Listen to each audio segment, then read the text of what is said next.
오늘은 마태복음 14장 22절에서 33절까지의 말씀을 가지고 물 위로 걸으신 예수님이란 제목으로 함께 말씀을 나누겠습니다. 우리 첫 번째, 물 위로 오라 하소서입니다. 예수님께서 오병이어의 기적을 일으키신 적이 있습니다. 그리고 사람들을 보낸 이후에 이제 저녁이 되었습니다. 제자들에게 먼저 배 타고 갈릴리 호수 건너편으로 가라 말씀하셨습니다. 그리고 나서 예수님은 홀로 산에 가셔서 기도를 하셨습니다. 그런데 배가 육지에서 수리를 떠나서 한참을 가고 있는데 바람이 엄청 불어왔습니다. 그래서 배가 앞으로 갈 수 없는 지경이 되었어요. 파도가 얼마나 크게 치는지 이러다가는 작은 배가 뒤집힐 수도 있겠다 싶었습니다. 그때가 밤 4경, 즉 밤 12시 전후가 되었습니다. 바로 그때 예수님께서 바다 위로 걸어서 제자들이 탄 그 배로 가셨습니다. 캄캄한 밤에 바람이 몰아치고 파도가 쳐서 배가 뒤집힐 것 같은데 무언가 물 위를 걸어오는 모습을 보고서 제자들은 너무나 놀란 나머지 유령이라고 소리를 질렀습니다. 그때 예수님께서 말씀하시기를 안심하라, 내니 두려워하지 말라, 그렇게 말씀을 하셨습니다. 이것을 본 베드로가 주여, 만일 주님이시거든 나를 명하사 물 위로 오라 하소서 그랬습니다. 그랬더니 예수님께서 오라 라고 답변을 하셨어요. 베드로가 배에서 바다로 뛰어내렸습니다. 그리고 걸어가려고 했습니다. 그런데 어떻게 되었습니까? 30절을 보시면 바람을 보고 무서워 빠져가는지라 소리 질러 이르되 주여 나를 구원하소서 하니 예수께서 즉시 손을 내밀어 그를 붙잡으시며 이르시되 믿음이 적은 자여 왜 의심하였느냐 하시고 배에 함께 오르매 바람이 그치는지라 그랬습니다.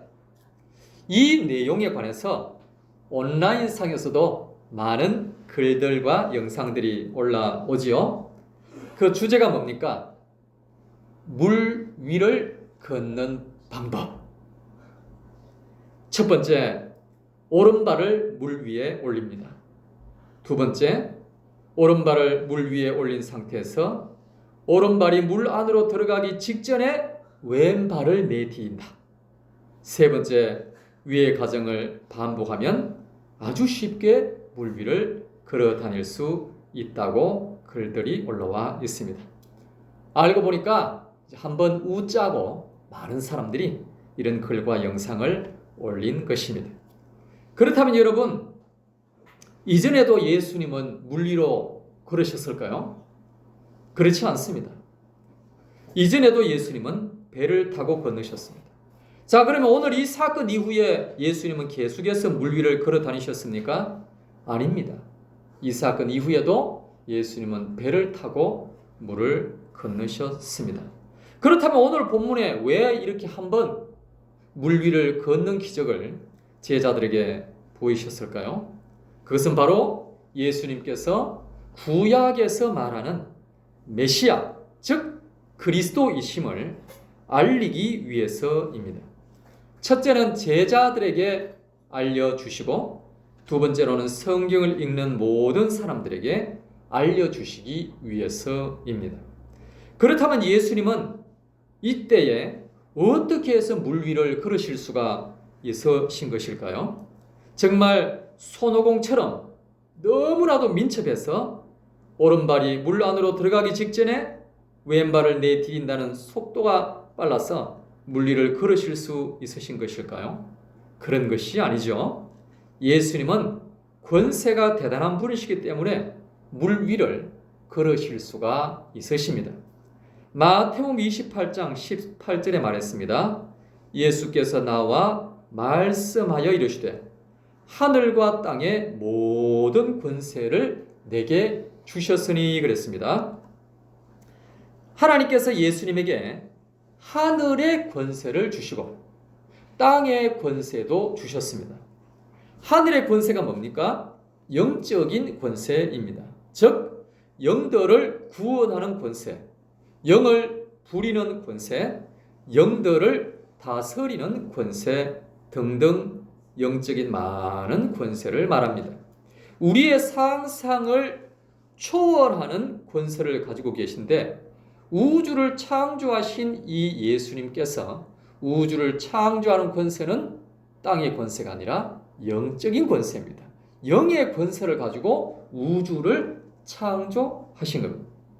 그리고 예수님은 땅의 권세도 모두 가지고 계십니다. 그래서 사람에 대한 권세까지도 가지고 계십니다. 그래서 예수님은 사람을 죽이기도 하시고 살리기도 하십니다.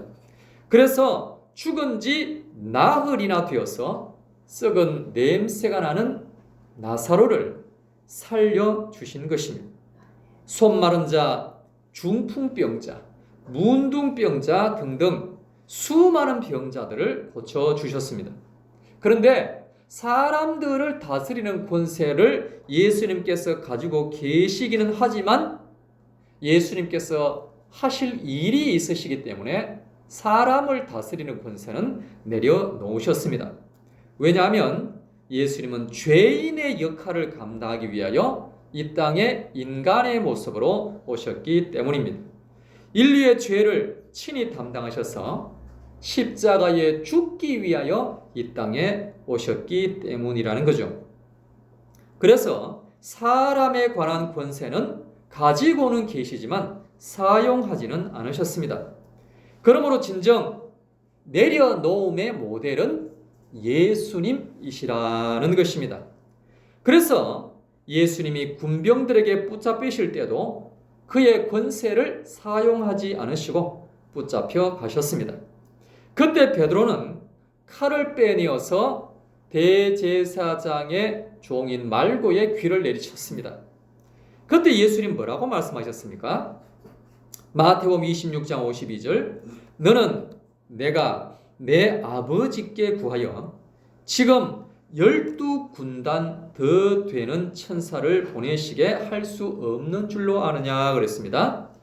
예수님은 하늘의 권세가 있으시니까 12군단 더 되는 천사를 불러서 저 사람들을 쳐버리면 로마 군사들은 모두 사망하게 됩니다. 여러분 아시다시피 그 유명한 로마 군단은 8군단까지 있습니다. 하늘의 영들은 12군단이에요. 하나님의 백성들을 지키고 다스리는 12군단. 하나님의 백성들의 수라는 겁니다. 실제로는 상상을 초월하는 수인데 그 영들을 다스리는 권세가 예수님께 있다는 거예요. 그러니까 저 8군단 로마 병들은 아무것도 아닌 것입니다. 하지만 예수님은 그 권세를 사용하지 않으신다라고 말씀하고 있습니다. 왜 그렇습니까? 예수님은 죽으러 오셨기 때문에 그렇습니다. 하지만 예수님께서 땅의 권세를 행하실 때가 있었습니다. 그것은 바로 오병이어의 기적, 물 위를 걷는 기적, 중풍병자가 낫는 기적, 죽은 나사로를 살리는 기적 등등 여러 가지 기적을 행하셨습니다. 이런 기적을 행하신 이유는 바로 예수님께서 한낱 인간에 불과한 것이 아니라 하늘에서 온 메시아 그리스도이심을 사람들에게 알려주시기 위함이라는 거죠. 그러니까 예수님께서 자신을 그리스도로 증거하셨다라는 겁니다. 더 쉽게 말하면 예수님께서 전도를 하셨다라는 겁니다. 그래서 예수님께서 중풍병자를 고치실 때 이렇게 말씀을 하셨습니다. 마태복음 9장 6절 인자가 세상에서 죄를 사하는 권능이 있는 줄을 너희로 알게 하려 하노라 하시고 중병자에게 말씀하시되 일어나 내 침상을 가지고 집으로 가라 그러셨습니다. 죄를 사하는 권세는 하늘에 계신 하나님만 가지고 계신 권세인데 예수님께서 그 권세를 위임받아서 가지고 오셨다라는 것을 알려주셨다라는 겁니다.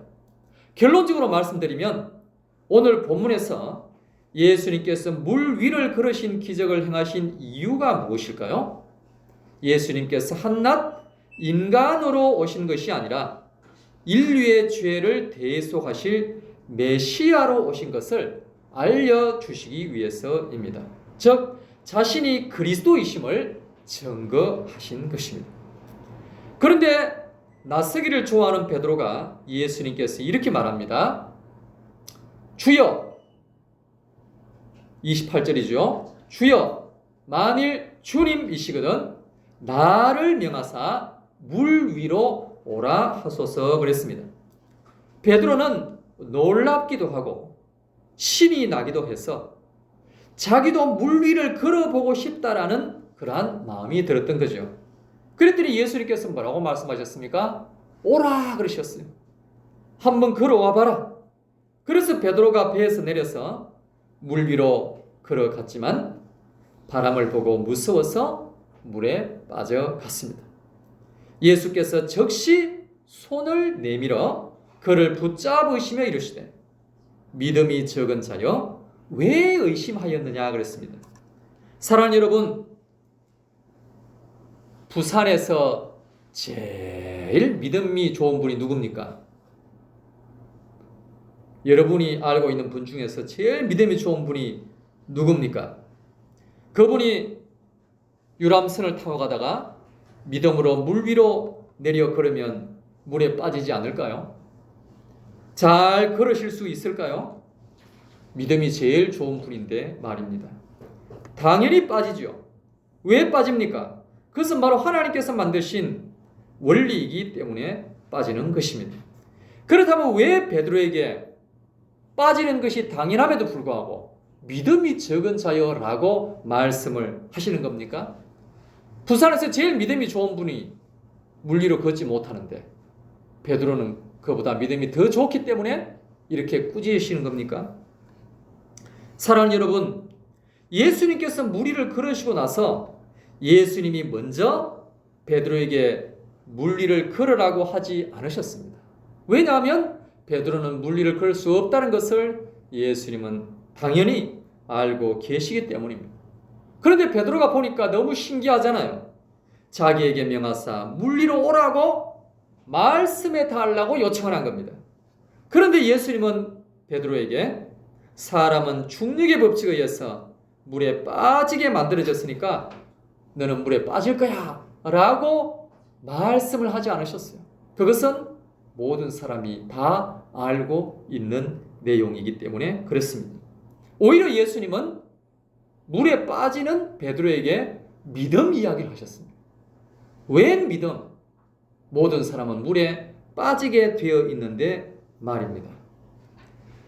이것은 예수님께서 그리스도, 즉 구원자이심을 알려주시기 위해서 이렇게 하신 거죠. 그래서 예수님을 구원자로 믿으면 구원을 받는다라는 것을 상징적으로, 모형으로 보여주시기 위해서 이런 기적을 행하셨고, 베드로가 물 위를 한번 걷겠다라고 했을 때 그러 보아라 라고 말씀하셨고, 그 베드로에게 만유인력의 법칙을 가르쳐 준 것이 아니라 믿음을 언급하셨다라는 겁니다. 그렇습니다, 여러분. 우리가 예수님이 구원자이심을 믿으면 우리는 물에 안 빠지는 것이 아니라 영원한 사망에 빠지지 않는다라는 거예요. 우리가 지옥에 빠지지 않는다라는 겁니다. 그것을, 그 영적인 원리를 가르쳐 주시기 위해서 물리적으로 예수님께서 이적을 보여주셨다라는 겁니다. 그렇지 않으면 제자들에게 아무리 설명을 해도 제자들의 눈이 뜨여지지 않기 때문에 그렇습니다. 영적인 것을 100마디 말해도 전혀 감이 오지 않기 때문에 그렇다. 예수님께서 아무리 하늘에서 온 하나님의 아들이라고 말씀을 하셔도 그것이 믿겨지지 않기 때문에 그렇다라는 겁니다. 그때 베드로가 뭐라고 말했습니까? 30절 소리 질러 이르되 주여 나를 구원하소서 그랬습니다. 이 말은 물에 빠져 죽어가는 나를 건져달라는 거예요. 지금 파도가 너무 쳐서 내가 어릴 때부터 이 물에서 잔뼈가 굵었지만 이 정도 파도에는 내가 헤엄쳐도 살아날 수 없다라는 의미입니다. 그런데 예수님은 베드로가 이 말할 것을 당연히 다 알고 계셨습니다. 이 말은 뭡니까? 주여 나를 영원한 사망과 영원한 심판과 영원한 지옥에서 건져 주시옵소서라는 말을 교훈하는 말입니다. 그렇습니다, 여러분. 우리는 본문의 말씀을 교훈 삼아서 예수님께 이렇게 외쳐야 됩니다. 주여 나를 구원하소서. 주여 나를 죄와 사망과 지옥에서 건져 주시옵소서. 그러면 예수님께서 어떻게 하실까요? 31절 예수께서 즉시 손을 내밀어 그를 붙잡으시며 이르시되 믿음이 작은 자여 왜 의심하였느냐. 배에 함께 오름에 바람이 그치는지라. 배에 있는 사람들이 예수께 절하며 이르되 진실로 하나님의 아들이로소이다 그랬습니다. 예수님께서 베드로를 붙잡아 주시니까 베드로가 물에 빠지지 않고 구원을 받아서 배에 오르게 되었죠. 그때 사람들이 한 말이 뭐라고요? 진실로 하나님의 아들이시군요. 이렇게 말했다는 거예요. 그제서야 이 기적을 보고서야 예수님이 보통 선생님이 아니고 아하 하늘에서 내려오신 하나님의 아들이구나 라는 것을 알게 되었다는 겁니다. 아마 이날 밤에 예수님께서 물 위를 걷는 기적을 행하시지 않으셨더라면 여전히 그냥 훌륭한 선생님 정도로 알고 있었을 것입니다. 사랑하는 여러분, 예수님이 그리스도이심을 믿으십니까? 믿는 자면 우리는 구원을 받은 줄로 믿습니다. 영생과 천국을 받은 줄로 믿습니다. 큰 소리로 따라 하시겠습니다. 물 위로 오라 하소서. 다시 한번 물 위로 오라 하소서. 네, 두 번째는 산 위로 오라 하소서입니다. 예수님께서 갈릴리 호수로 가시기 전에 하신 일이 있습니다. 그것은 기도입니다. 23절 무리를 보내신 후에 기도하러 따로 산에 올라가시니라. 저물매 거기 혼자 계시더니 그랬어요. 예수님은 하나님의 아들이라고 말씀하셨고 그렇게 증거를 하셨죠. 근데 하나님의 아들이고 우주를 창조하신 분이 굳이 하나님 아버지께 기도할 필요가 있습니까? 하늘과 땅의 모든 권세를 가지고 계신데 왜 기도를 하시는 것입니까? 두 가지 이유가 있습니다. 첫째는 예수님의 영은 능력이 많으신 창조주의 영이지만 예수님의 육신은 마리아의 몸을 통해 오신 인간의 육체이기 때문에 그렇습니다. 그래서 예수님의 몸은 마리아처럼 연약합니다. 그래서 채찍에 맞지 않으셨습니까? 예수님은 잠시 후에 자신이 무리를 걸으시는 이적을 제자들에게 보여주실 것을 다 알고 계셨습니다. 그런데 그 이적을 육신이 행해야 됩니다. 육신이 무리를 걷는다는 거죠. 그러므로 예수님의 그 연약한 육신이 무리를 걷기 위해서는 기도가 필요한 것입니다. 예수님의 육신이 하나님의 능력으로 충만하셔야만 물 위를 걸으실 수 있기 때문에 그렇습니다. 두 번째는 우리의 모범이 되어 주시기 위해서입니다.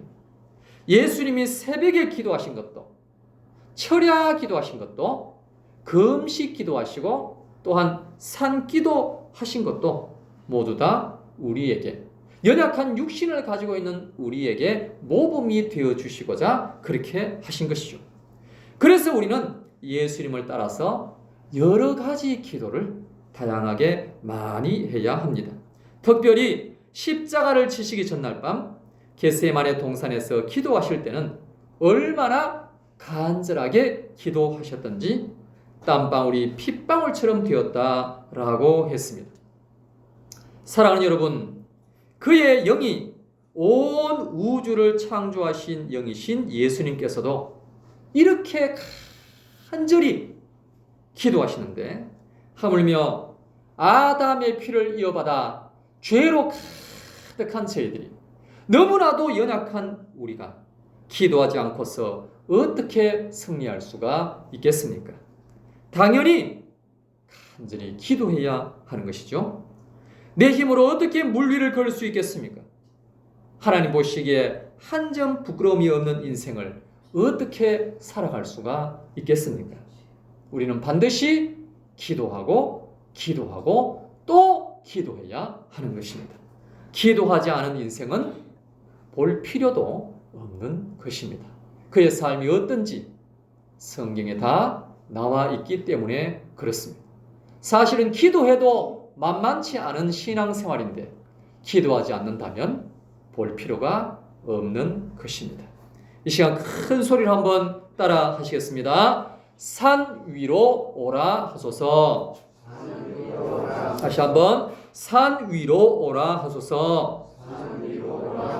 마지막 세 번째로 손 위로 오라 하소서입니다. 베드로가 물 위를 걸어 보겠다고 한번 나섰습니다.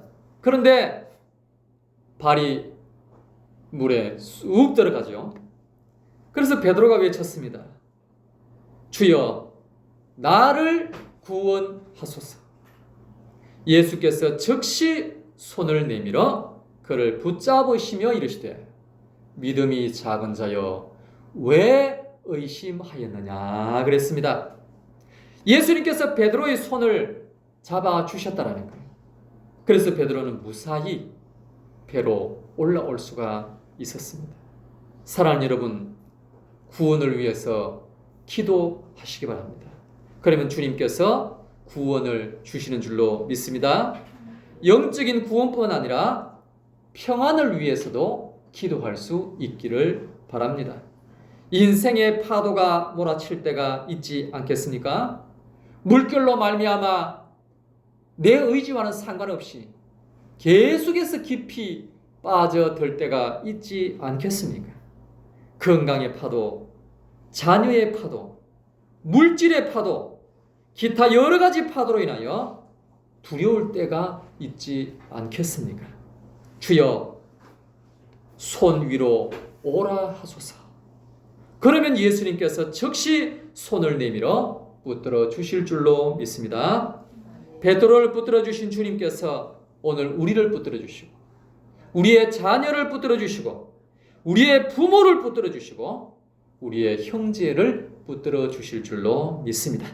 그래서 안전하게 구원의 배를 타고 가게 될 줄로 믿습니다. 한번 큰 소리로 따라 하시겠습니다. 물 위로 오라 하소서. 산 위로 오라 하소서. 손 위로 오라 하소서. 이 시간 다 같이 합심하여 기도하겠습니다. 기도하실 때 하나님, 아직도 영혼이 구원받지 못한 가족과 형제와 친척과 이웃들이 있습니다. 저들이 영원한 지옥에 빠지지 않도록 도와주시옵소서. 아직도 기도하지 못하는 가족들이 있습니다. 예수님의 이름으로 간절히 기도하게 하여 주시옵소서. 그리할 때 예수님의 능력의 오른손이 우리를 붙들어 주시고 자녀와 부모와 친척과 이웃들을 가장 좋은 길로 인도하여 주시옵소서. 다 같이 주의 한번 외치고 통성으로 기도하겠습니다. 주여